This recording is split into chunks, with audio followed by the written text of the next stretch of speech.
I would say I would definitely not look at any software programs that were not PED specific.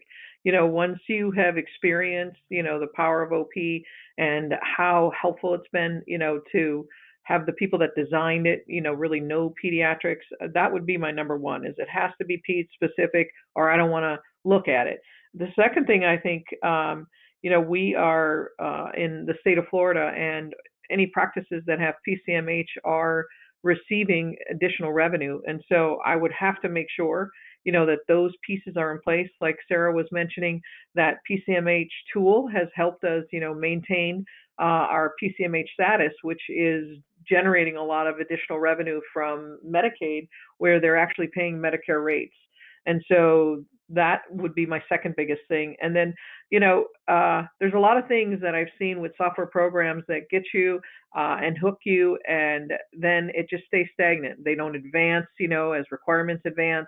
I remember the old days of meaningful use, not having a portal and those types of things. So I think my third thing would be to have a really strong research and development department, that is going to listen to the users, that are using the software every day and making recommendations and giving the ideas of what we need to make the software stronger, more efficient, and help us with our financials. I mean, in pediatrics, our bread and butter is well visits, right? And the cost of vaccines is so close to the reimbursement that you have got to constantly keep reinventing yourself and looking at ways, to maximize.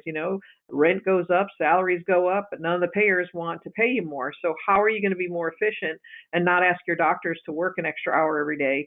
And so research and development to me is really important. And that's something that I've seen with OP, really listen to their clients and really, work hard to roll out new features that address new problems, right? Because legislation always changes, new requirements in the medical world always change, government, regulations change. And so I love to see that OP, changes with the tides and keeps investing to make the product stronger. When I went to my last OP Engage user conference, compared to the first one, it is just amazing over that course of 8 years how many features have been added on. And we take advantage of all of them because we go to those monthly meetings. And as soon as we hear about something, I'm looking at the price, I'm looking at the feasibility. I love that sometimes OP will allow you to do a trial and say, try it out. And if it doesn't work for your practice, then, you're not committed for a whole year.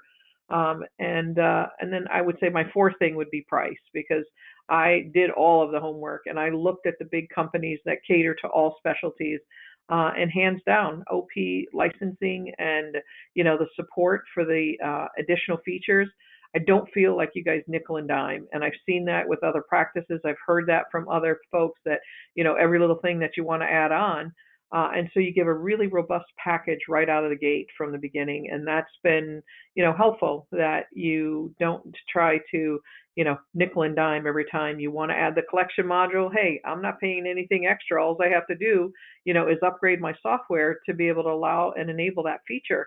And so that's something that we really appreciate, because we're in it for the long haul, and we see Office Practicum as our partners, and we're here to help you guys be successful, because then we know we're going to be successful, for years to come.